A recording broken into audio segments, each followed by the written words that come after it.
Good morning मेरे प्यारे दोस्तों। मैं आज पढ़ने जा रहा हूँ रैखिक समीकरण के। मैंने रैखिक समीकरण का एक ग्राफीय विधि बताया, प्रतिस्थापन विधि बताया और विलोपन विधि बताया। आज मैं चर्चा करने जा रहा हूँ ब्रज गुणन विधि का। तो देखिए, ब्रज गुणन विधि में भी हम x और y का ही मान निकालते हैं, दो चरों का मान। दो चर का मतलब ये हुआ कि देखिए, चर किसे कहते हैं? चर वह होता है जिसके कई वैल्यू हो सकते हैं। और अचर किसे कहते हैं? अचर वह होता है जिसके सिर्फ केवल एक ही वैल्यू होता है। और अचर को हम इंग्लिश में कांस्टेंट कहते हैं। क्या कहते हैं? कांस्टेंट कहते हैं। और जो हमारा चर होता है इसको इंग्लिश में हम वेरिएबल कहते हैं। तो देखिए मेरे प्यारे दोस्तों, अब मैं पढ़ाने चल रहा हूं ब्रज गुणन विधि। तो ब्रज गुणन विधि में आपके दो इक्वेशन होंगे। क्या होंगे? चर समीकरण दो इक्वेशन होंगे। पहला, जैसे अगर मान लीजिए कि यह दिया गया है a1x प्लस में b1y और प्लस में c1 बराबर 0। मान लीजिए कि ये पहला इक्वेशन है। और दूसरा इक्वेशन मान लो दिया है कि a2x प्लस b2y और प्लस c2 इक्वल 0 हो गया। दो इक्वेशन। देखिए मेरे प्यारे दोस्तों, मुझे सिर्फ x और y का ही वैल्यू फाइंड करना है। तो हम सबसे पहले क्या पकड़ेंगे कि x को पकड़ेंगे। तो जब हम x को पकड़ेंगे, देखो परिवर्तन ही संसार का नियम है। तो देखो, हमेशा हमें आगे ही बढ़ना है। क्या करना है? हमेशा हमें आगे ही बढ़ना है। तो जब हमने x को ही पकड़ा तो हमेशा x को बंद करके उसके आगे की तरफ देखना है। तो जब हमने x को बंद किया तो उसके आगे की तरफ के जो आपके कांस्टेंट है, कांस्टेंट मतलब जो संख्यात्मक मान है, उसी को बस पकड़ो। तो इनमें से देखा गया b1 b2 क्या है? एक संख्यात्मक मान है। तो हमने लिया b1 लिया और नीचे लिख दिया b2 लिख दिया। और उसके बाद क्या बचा? c1 लिया और c2 रख दिया। फिर इक्वल का चिन्ह लगाया। फिर अब देखो, x का काम समाप्त। जब किसी का काम समाप्त करते हो तो उसको कुछ देर के लिए या इसको भूल ही जाओ। अब काम करते हैं y का।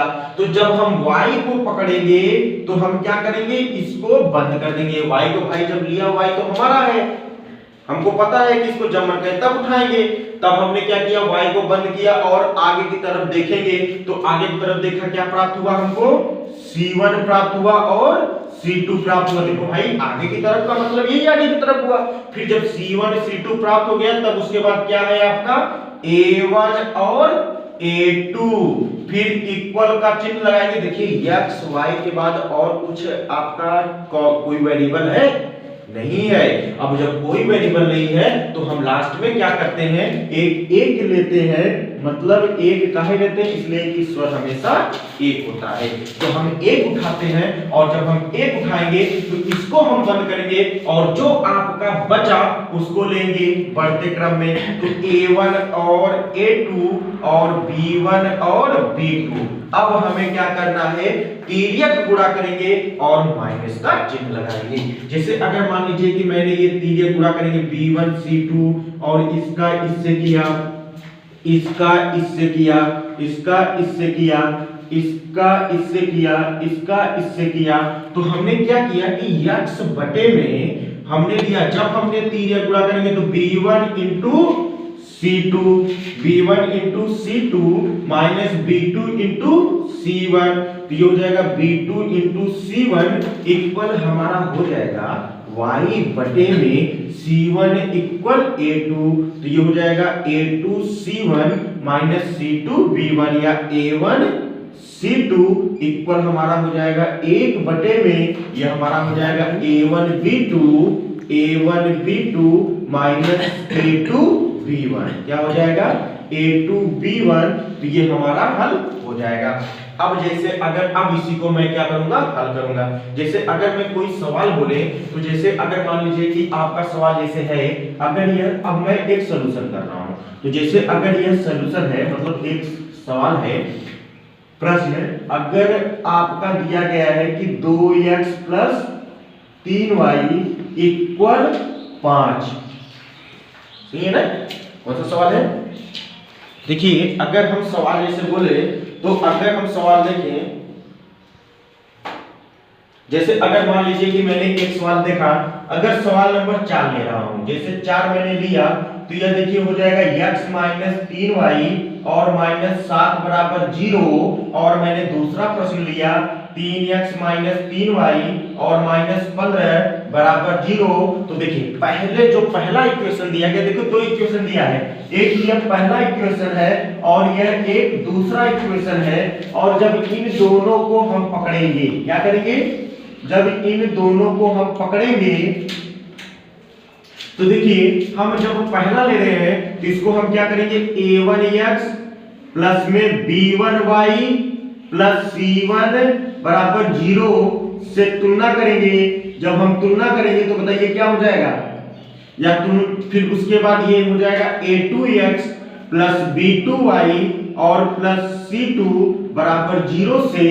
तो इधर देखिए हम फार्मूला के हिसाब से देखेंगे तो देखो x जब मैंने लिया तो मैंने क्या किया कि x जब लिया तो x को बंद करूंगा तो जो बचा उसको लिखूंगा, जैसे -3 बच गया तो -3, फिर उसके बाद क्या है -7 है और -15 है, फिर इक्वल मैं किसको लूंगा, y लूंगा, और जब मैं y लूंगा तो क्या हो जाएगा कि यह हमारा y को बंद करेंगे, और जब y को बंद करेंगे तो क्या है आपका -7 है और -15 है, फिर उसके बाद आपका 1 है, फिर 3 है, फिर हम किसको लेंगे, 1 को लेंगे, तो 1 में हमारा क्या हो जाएगा, देखिए 1 में जो है इसको और इसको बंद कर दो तो हम क्या करेंगे, यह लेंगे 1 लेंगे और यह 3 हो जाएगा, और यह -3 लेंगे और -3 लेंगे। तो चलिए मेरे प्यारे दोस्तों, तो आगे देखते हैं, तो ये हो जाएगा x बटे में, अब देखो चाहिए इस पीरियड गुणा करेंगे तो माइनस माइनस क्या होता है, जब हम गुणा करते हैं अगर माइनस माइनस है, अगर हम गुणे में माइनस लेते हैं तो वो प्लस होता है, और माइनस गुणे प्लस लेते हैं तो वो माइनस होता है, और जब हम प्लस गुणे माइनस लेते हैं तो वो माइनस होता है, और जब प्लस गुणे प्लस का किया जाता है तो वो प्लस ही होता है। तो देखो जरा प्यारे दोस्तों, ये माइनस गुणे माइनस है तो प्लस हुआ, मतलब ये माइनस और माइनस का गुणा करेंगे तो प्लस हो जाएगा, और 15 दिया 45, और माइनस माइनस प्लस हो जाएगा, लेकिन बीच में माइनस का चिन्ह लगता है, काहे के लिए, घटाने के लिए। ये देखो अब हम क्या करेंगे, 7 से 21 बराबर हो जाएगा y बटे में, देखो जरा ये माइनस है और ये 3 में अगर कोई चिन्ह नहीं है तो इसका मतलब पॉजिटिव है, पॉजिटिव नहीं भाई, तो देखो इधर ये हो जाएगा -7 और ये 3 हो जाएगा, सब तो 7 3 21, तो हो जाएगा -21, और ये हो जाएगा आपका देखिए माइनस, और ये हो जाएगा 15 एकम 15, लेकिन कौन सा चिन्ह है, माइनस है और प्लस है तो प्लस माइनस माइनस हो जाएगा, तो ये हो जाएगा 15 एकम -15 हो जाएगा, और इक्वल हो जाएगा 1 बटे में, ये प्लस है, सॉरी ये माइनस है और ये प्लस है, तो 3 एकम -3, और ये हो जाएगा प्लस है माइनस है तो पहले माइनस का चिन्ह लगाओ, फिर 3 त्रिका 9 -9 हो जाएगा। तो x बटे में 45 में से 21 जाएगा, तो देखो 5 में से 1 गया 4 और 4 में से 2 गया 24, बराबर ये हो जाएगा y बटे पे -21 और माइनस माइनस प्लस 15 बराबर हो जाएगा 1 बटे में -3 प्लस माइनस माइनस प्लस 9, तो ये हो जाएगा x बटे में 24 और बराबर हो जाएगा y बटे में 15 में से 21 गया माइनस, और ये हो जाएगा 1 बटे में 9 में से 3 गया 6। अब देखो हमें अगर x का वैल्यू फाइंड करना है, देखो दो वैल्यू फाइंड करना है, एक फाइंड करना है x का मान और एक फाइंड करना है y का मान। तो सबसे पहले x का जब मान फाइंड करेंगे तो हम इसको लेंगे और लास्ट वाले को लेंगे, ठीक है, इन दोनों का क्या कराएंगे, शादी कराएंगे। जब शादी कराएंगे तो देखो क्या होता है, कुछ तो होगा ही भाई। तो 1 बटे में 6, तो इधर देखिए 6 कम 6 6 चौका 24 मेरे प्यारे बच्चों, तो x बटे में 4 बराबर हो जाएगा 1, तो 4 एकम 4, x बराबर क्या होगा 4 होगा। चलो हमने x का मान प्राप्त कर लिया, बहुत बड़ा खोज किया, अवार्ड कोई तो मिलना चाहिए। अब देखिए हम किसका वैल्यू फाइंड करेंगे, अब वैल्यू फाइंड करेंगे y y का, तो हम क्या करेंगे y बटे -6 और 1 बटे 6 का अब शादी कराएंगे, तो हो जाएगा y बटे में -6 बराबर हो जाएगा 1 बटे में 6, तो ये 6 से 6 कट गया, 1 बच गया, -1 का गुणा इससे होगा, तो y बराबर -1 हो जाएगा। मतलब हमने फाइंड कर लिया x बराबर 4 प्राप्त किया और y बराबर -1 प्राप्त किया। अब हम यह चेक करेंगे कि जो x का मान 4 और y का मान -1 है सही है कि नहीं। उसको चेक करने के लिए उत्तर का जांच हम कैसे करेंगे, जैसे अगर मान लीजिए कि समीकरण नंबर पहला, अगर समीकरण पहला दिया गया है x - 3y -7 बराबर 0, तो इसका मतलब x - 3y बराबर -7 उधर जाएगा तो +7।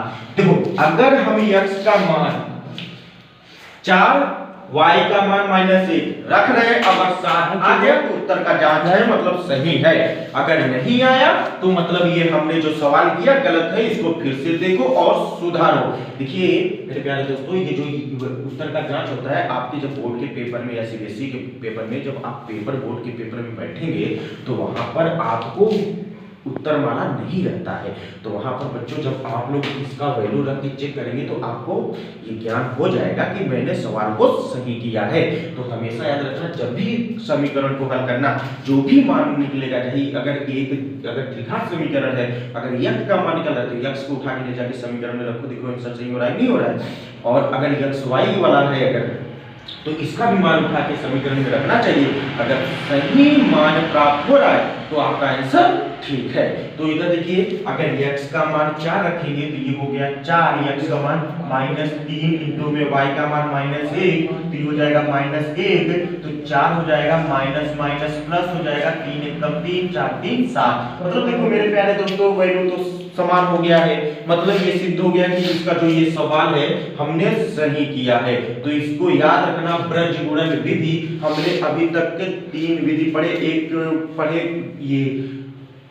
एक पढ़े ग्राफी विधि पढ़ा, एक पढ़ा मैंने ये प्रतिस्थापन विधि, और एक मैंने पढ़ा विलोपन विधि। अब मैंने प्यारे दोस्तों मैं पढ़ा रहा आप लोगों को ब्रजगुणन विधि। और ब्रजगुणन विधि आपके एनसीईआरटी के प्रश्नावली 3.5 का ही सवाल है और ये सवाल नंबर 4 है, पहले का 4। इसी तरीके से मेरे प्यारे दोस्तों दूसरा, तीसरा, चौथा, 5वां लगाइए। इसमें से जो आपको जो भी प्रॉब्लम हो उसको कमेंट करिएगा और शेयर करिएगा, लाइक करिएगा। आपका विचार लाइक करने का मन हो तो लाइक करिए, किसी पर कोई दबाव नहीं है। नमस्कार।